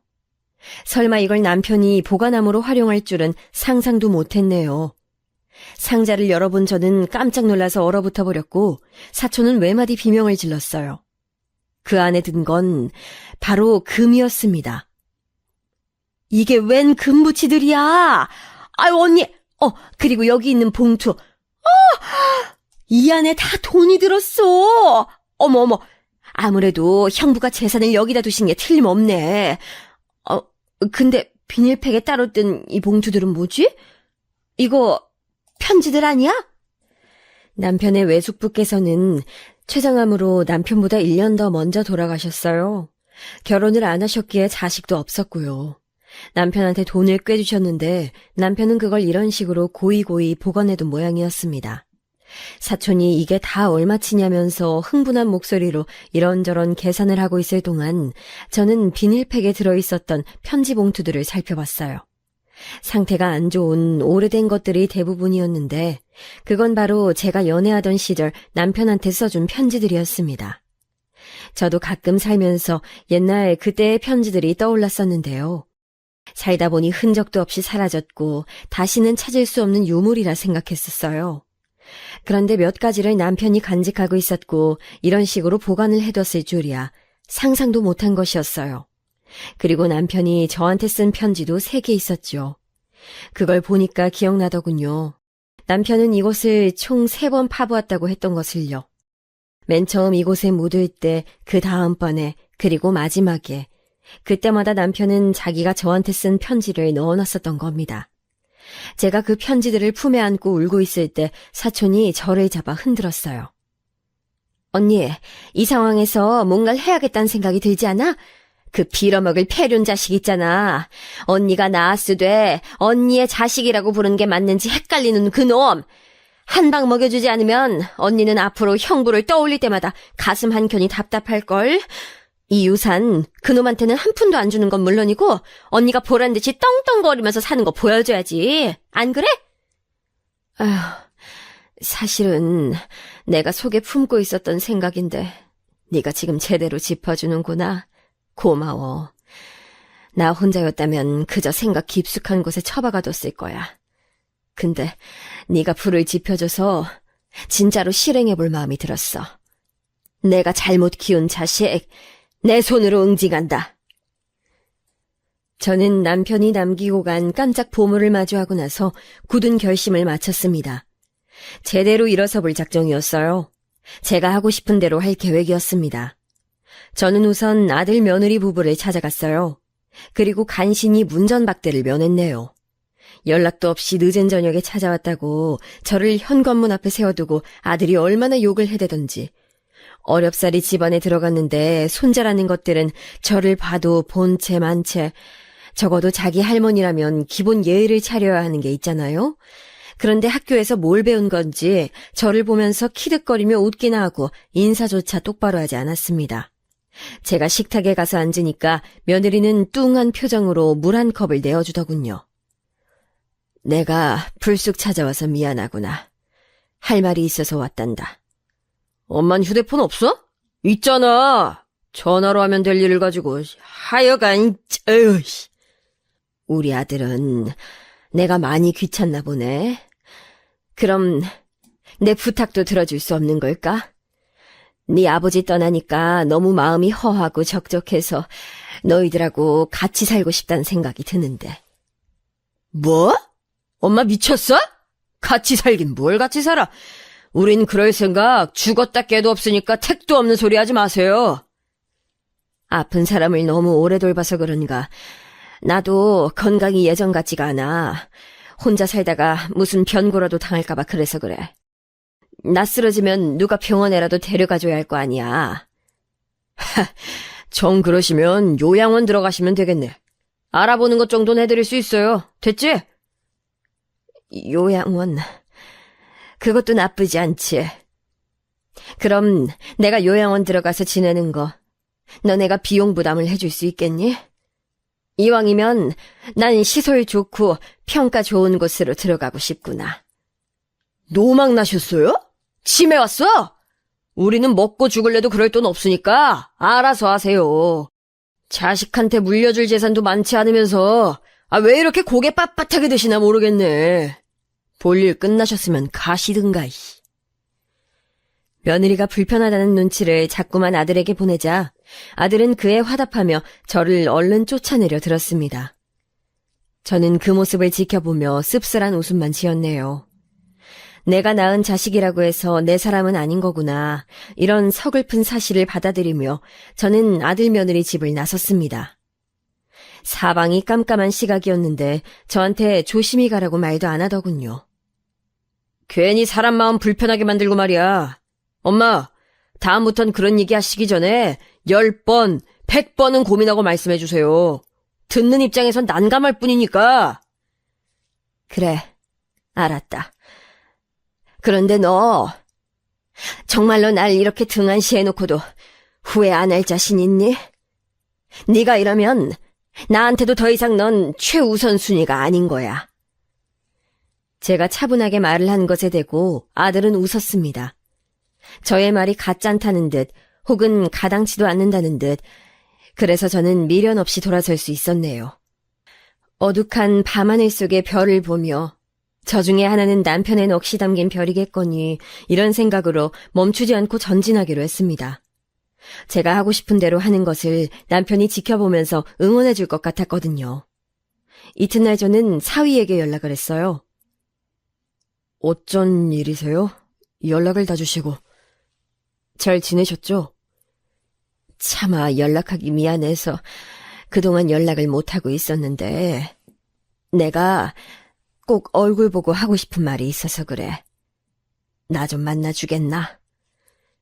별 이유 없이 이러실 분이 아닌데 이러시면 제가 거절할 엄두가 안 나네요. 편하실 때 말씀해 주시면 제가 맞추겠습니다. 오랜만에 사위한테 연락을 한 터라 어떻게 될지 걱정이었는데 고민 없이 저를 만나주더군요. 괜히 감동적이었어요. 그리고 약속 장소에 얹을도 없이 제 손자를 함께 데리고 나와준 거예요. 간만에 본 손자는 훌쩍 자라 있었고 제가 눈물을 글썽거리는 모습을 보며 손자가 어색하게나마 저한테 인사를 해줬습니다. 예의 바르고 정중해 보이더라고요. 최서방, 우리 손자 이렇게 데리고 나와줘서 정말 고맙네. 정말로 고마워. 쉽지 않았을 텐데. 아니, 내가 이제 최서방이라고 부르면 안 되겠구나. 그럼 저를 어떻게 부르시려고요? 그냥 입에 붙으신 대로 부르세요. 그런데 어쩐 일로? 내가 정말 뒤늦게나마 장모 노릇, 할머니 노릇, 해도 될까? 나랑 어떤 교류를 해달라는 건 아니야. 오해 말고 들어. 난 단지 두 사람한테 내가 할 수 있는 지원을 해주고 싶어서 그래. 저는 천천히 숨을 고르며 몇 가지 부분은 생략하긴 했으나 있었던 일만은 지우지 않은 채 사위한테 얘기를 해주었어요. 제 아들, 그러니까 자기의 처남이 그토록 패륜적으로 굴었다는 것에 사위가 단박에 분노했습니다. 애써 험한 말을 참고 있는 표정이었으나 화가 났는지 목이 빨개지는 건 숨길 수 없이 저한테 보였지요. 사위는 저한테서 돈을 받을 수 없다고 했어요. 그 옆에 있는 손자도 어린 나이에 돈 얘기 들으면 당연히 혹했을 법한데 전혀 그렇지 않았습니다. 그러고 보니까 손자가 얼굴은 제 딸을 빼다 박았는데 하는 행동이나 점잖은 표정 같은 게 영락없는 사위 붕어빵이더군요. 사위가 자식 교육을 잘 시킨 모양이었어요. 제가 자식 복은 없어도 사위 복은 있는 것 같더라고요. 저는 남편이 무슨 생각으로 땅에다가 유산을 그렇게 남겼는지까지는 알 수 없으나 지금 현재 제가 어떻게 그 돈을 쓰고 싶은지는 분명히 알고 있다고 사위에게 강조를 했어요. 돈 받아. 자네 아들이기도 하지만 내 손자야. 그리고 이제는 정말 새 출발해. 언제까지 떠난 사람 붙잡고 살겐가. 제가 진심으로 호소하며 설득하자 사위가 눈시울을 붉혔습니다. 이제는 더 이상 여자를 만나고 싶지 않다는 핑계를 대며 재혼을 안 한 것으로 얼핏 보였으나 저는 본능적으로 알 수 있었어요. 사위는 여전히 제 딸을 놓지 못하고 있다는 사실을요. 멀쩡히 화목한 부부로 지냈는데 하루아침에 불륜 상대와 세상을 떠났다니 그걸 어떻게 받아들일 수 있었겠나요? 제 딸에게는 사위는 물어보고 싶은 것이 정말 많았을 겁니다. 그런데 상대는 이미 세상에 없으니 의문도 해소하지 못하고 내내 미칠 노릇이었겠죠. 그 가엾은 마음이 보여서 저는 사위에게 새 출발을 하라고 거듭 말해줬어요. 누군가 그렇게 말을 해준다면 본인도 용기를 낼 수 있을 테니까요. 오랜 대화 끝에 사위는 제 뜻을 따르기로 했습니다. 제가 건네는 돈을 받기로 한 거예요. 대신 한 번에 주는 게 아니라 다달이 매월 주는 것으로 했습니다. 그리고 최소 한 달에 한 번은 제가 앞으로 손자를 만나는 것으로 했어요. 얼마나 기뻤는지 몰라요. 남편 떠나고 나서 처음으로 그때 한박 웃음을 지어보았네요. 사위와 손자에게 돈을 주고 그 다음은 당연히 제 사촌 여동생에게도 돈을 떼어주었어요. 제 사촌은 무조건 안 받겠다고 강경한 태도를 고수했으나 제가 더 막강했습니다. 너는 나랑 평생 갈 거잖아. 이 돈 얼마나 된다고. 이거 너 주고 내가 평생 너한테 돌봄 받으면 내 쪽이 남는 장사지. 이런 장사 속으로 너한테 돈 주는 거다. 어쩔래? 제가 우겨대니까 별 수 없었던 거죠. 결국 사촌은 항복을 선언했네요. 그리고 저는 남은 돈으로 이사를 갔어요. 평수는 전에 살던 집과 거의 같았지만 훨씬 더 고급스러운 곳으로요. 집을 판 돈으로 그 집을 구하는 건 어림도 없었으나 저에게는 보탤 수 있는 자금이 있었으니 가능한 일이었죠. 이사하고 나서 정신없이 살다 보니까 금방 남편의 기일이었어요. 첫 기일은 무조건 챙겨야 한다는 생각으로 납골당을 찾았고 제 예상보다 많은 가족들이 모였습니다. 예의상 전화로만 시간 내서 가겠다고들 하는 줄 알았는데 많이 와줬더라고요. 같이 모여서 점심 식사하면서 근황을 나누었는데 다들 제 사위랑 손자를 어리둥절하게 쳐다봤죠. 사위는 아무렇지도 않게 저한테 지금 만나는 사람하고 내년쯤 결혼할까 봐요. 식은 생략하고요. 이런 얘기를 꺼내서 모두를 놀라게 만들었어요. 다들 경악해서는 저를 주시하고 있었는데 저는 더욱 태연하게 결국 그러기로 한 거야? 잘 됐네. 그런데 최서방 웬만하면 식은 올리지 그래. 이렇게 대답을 해줬죠.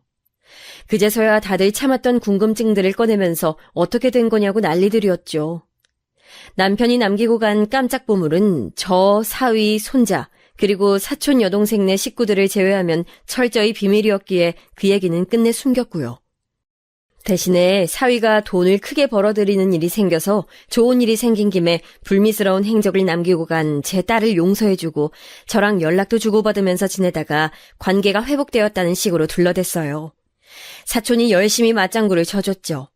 다들 깜짝 놀라면서 자기 아버지 기일임에도 머리털 한 올 안 비추는 제 아들 얘기를 꺼냈습니다. 그 되바라진 자식은 요즘 회사에서 사정이 안 좋은 모양이던데.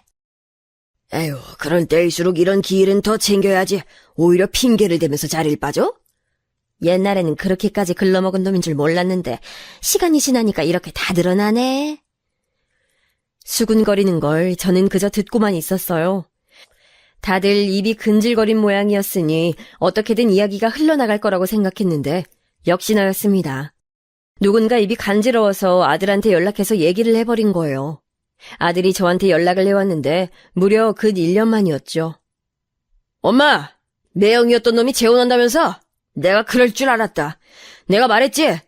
근데 그놈 부자 됐다는 게 정말이야? 그럼 엄마도 혹시 콩고물 좀 주워 드셨어? 적당히 배부를 만큼만 주워 먹었지. 뭐라고? 엄마. 일단 좀 만나자. 엄마가 우리 집으로 오실래? 편하실 때 오셔. 글쎄, 내가 건강이 안 좋아서 거기까지 가기는 좀 무리인데. 엄마답지 않게 왜 이래? 그 사이에 많이 변하신 것 같네. 그럼 내가 엄마한테 갈게. 내일 몇 시쯤 가면 될까? 너, 나 사는데 어딘지는 알고? 내가 그럼 엄마 집도 까먹었을까봐? 나 그 정도는 아니야. 내비 안 찍고도 찾아갈 수 있어. 그래, 알고 있었구나. 아는데도 안 찾아왔던 거였구나. 그럼 그렇지. 그래도 다행이네. 덕분에 네가 헛걸음한 적은 없어서. 나 이사 갔다. 그리고 이사 간 집은 너한테 알려줄 생각 없어. 찾아오지 말어. 이사를 갔다고? 언제? 아니, 어디로? 왜 안 알려주는 건데? 내가 설마 아버지 기일 안 챙겼다고 삐지신 건 아니지? 아유, 속 좁게 시리. 됐으니까 그냥 돈이나 붙여줘. 내 계좌 엄마한테 지금 문자로 보낼게. 얼마 줄 수 있어? 아들의 말이 끝나기가 무섭게 제가 큰 목소리로 웃어젖혔어요. 눈물이 맺힐 정도로 크게 웃었습니다. 제가 한참을 웃자 아들이 당황스러워하면서 그제야 눈치를 챈 듯 했습니다. 네 아버지가 말이야, 생전에 최서방한테 도움을 많이 줬었어. 넌 몰랐겠지. 밖으로만 놔두는 후레자식이 너였잖아. 예전에도 지금에도 넌 어쩜 한결같이 후레자식인지. 아무튼 최서방이 그 덕분에 돈을 꽤 만지게 됐는데 네 아버지 돌아가시고 나서 뒤늦게 은혜 갚겠다고 나한테라도 잘해주지 뭐니? 그렇게 된 거였다고? 그럼 나는 왜 엄마만 이득을 봐? 넌 우리 집 식구가 아니니까 그렇지. 네가 네 아버지 세상 떠났을 때 얼마나 좋아했었니? 그리고 나 또한 빨리 뒤져버리길 바랐었지. 뭐? 엄마가 그걸 어떻게... 아니야. 나 안 그랬어. 갑자기 왜 나를 모함해? 네가 부정해봤자 너나 네 처나 전부 구제불능인 걸 나뿐만 아니라 이제 모두가 안단다. 애쓰지 마렴. 난 너에게 분명 먼저 손을 내밀었었고 그걸 거절하다 못해서 날 떠밀어버린 게 바로 너야. 그때부터 넌 내 아들 아니었다. 엄마, 나 지금 너무 당황스럽네. 다 그렇다 쳐. 근데 내 자식들은 엄마 손주들이잖아요. 네가 내 아들이 아닌데 네 자식이 왜 내 손주가 되니? 그거 참 재밌는 발상이야. 생각했던 것보다 저는 태연슬의 말이 잘 나갔어요. 가슴은 비록 아들이 제 핏줄이라고 외치고 있었으나 싸늘하게 식어버린 감정이 저를 그렇게 만든 것이었겠죠. 남편이 땅에다가 그런 유산을 남겨놓으라고 일부러 밝히지 않았어요. 그랬다가는 밑도 끝도 없이 들이박으면서 그건 다 아들인 자기 몫이라고 착각할 게 뻔했으니까요. 아들은 사위에게 열등감을 지니고 있었으니 저는 오히려 그것을 건드렸던 것입니다.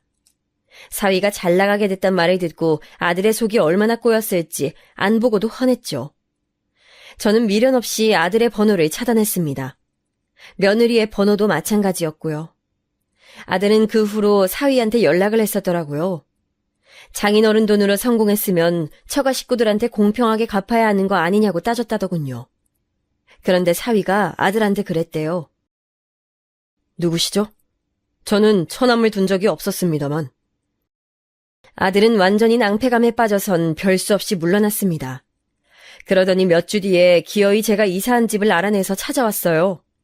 1층 출입구에서 비밀번호를 모르니까 들어오지 못하고 한참 서성거리더군요. 제가 마지못해서 내려가 봤더니 저를 보자마자 화가 난 얼굴로 뭐라고 말을 하려던 아들은 저의 차가운 표정을 살피고는 갑자기 기가 죽어 주춤하면서 바닥에 무릎을 꿇었어요. 엄마, 잘못했어요. 제가 다 잘못했습니다. 아이, 무조건 죄송합니다. 그러니까 저 좀 도와주세요. 제가 요즘 사는 게 너무 힘들어서 그래요. 아이고, 이 노인네가 뒤질 일만 남았는데 너 도와줄 힘이 있겠니? 나도 최서방한테 용돈 타서 생활하는 처지야. 엄만 그럼 돈이 따로 없는 거였어요? 내가 나올 돈구석이 어디 있어. 최서방이 이사 지원해주고 용돈 줘서 그걸로 사는 거지. 노인네 혼자 생활할 돈만 받고 있으니까 매달 남는 것도 없고 그래서 너 줄 것도 없다. 최서방한테 구걸하려면 하든지 나한테선 네가 얻어낼 게 없어. 제가 불어 씁쓸한 투로 말을 했더니 소득이 없겠다 싶었는지 아들은 분노를 참는 얼굴이 되어서 인사도 안 하고 돌아섰습니다.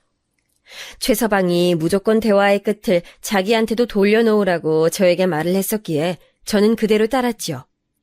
제가 돈의 원천이라는 사실은 여러모로 아들 내외가 끝까지 모르는 게 낫겠다고 최서방네도 사촌 여동생네도 그렇게 말을 했습니다. 제가 남편의 유산을 쥐고 사용했다는 사실을 알면 아들은 폐륜 범죄라도 일으킬 수 있는 작자라고 똑같이들 말을 해주더군요. 아휴, 얼마나 한숨이 나오던지요. 아들은 자존심, 열등감에 치여서 결국 회사 일을 그르친 모양이었어요. 저는 사촌과 모의를 해서 며느리가 아르바이트를 하던 카페에 불만 신고를 몇 번 넣었죠. 쉬운 일이었네요. 며느리는 음식 파는 곳에 일을 하면서도 시뻘건 매니큐어를 손톱에다 바르고 있었고 같이 일하는 직원이 쉬러 가면 머리를 지저분하게 풀어헤치곤 일을 했으니까요. 위생관념도 빵점이었는데 손님들한테 막말을 해대기까지 그 더러운 성질머리 덕분에 카페에서 잘리게 만드는 건 쉬웠답니다. 소소한 복수나마 즐거웠네요. 저도 제가 이런 일을 할 수 있는 사람인 줄 전혀 몰랐어요. 며느리가 애들 데리고 길에서 옥신각신하면서 걸어가는데 때마침 제가 그 모습을 발견하고는 옳다커니 싶어서 일부러 그 옆으로 가봤었죠. 조수석 창문을 내리면서 말을 걸었습니다. 아는 얼굴인가 싶었는데 맞았네. 내 마음속 호적에서 파버린 아들놈만 아니었어도 우리 며느리하고는 잘 지냈을 텐데 여러모로 아쉽다. 그럼 이만? 어머님 잠깐만요. 어머님 원래 운전할 줄 아셨어요? 이 외제차는 또 뭐고? 아유, 어머님, 잠깐 저랑 얘기 좀 하고 가세요. 어머님!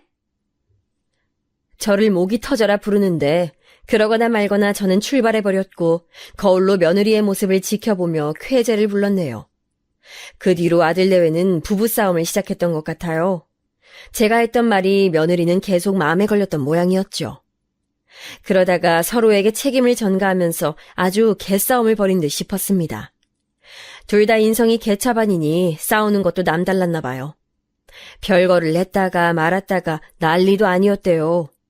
저랑 잘 지내보고 싶어서 어쩔 줄 몰라 하는 거 알고 있었지만 계속 모른 척했어요. 최서방은 재혼했습니다.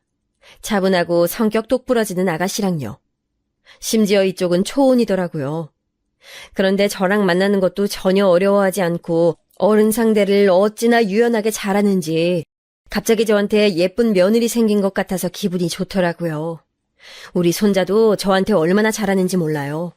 남자애가 어디 자기 할머니한테 먼저 안부 전화하기 쉬운가요? 누가 시켜도 절대 하기 힘들거든요. 제 사촌이랑 만나면 저는 손자 자랑하고 사촌은 자기 애들 자랑하고 그러면서 살고 있어요. 이렇게 되면 저는 가족 복이 있는 사람일까요? 없는 사람일까요? 인생의 초반기를 너무 평범하게 보내서 그런가 나이 들어서 인생을 꽤 희한하게 보낸 것 같지만 그럼에도 오늘을 살고 있어서 다행이라고 생각해요.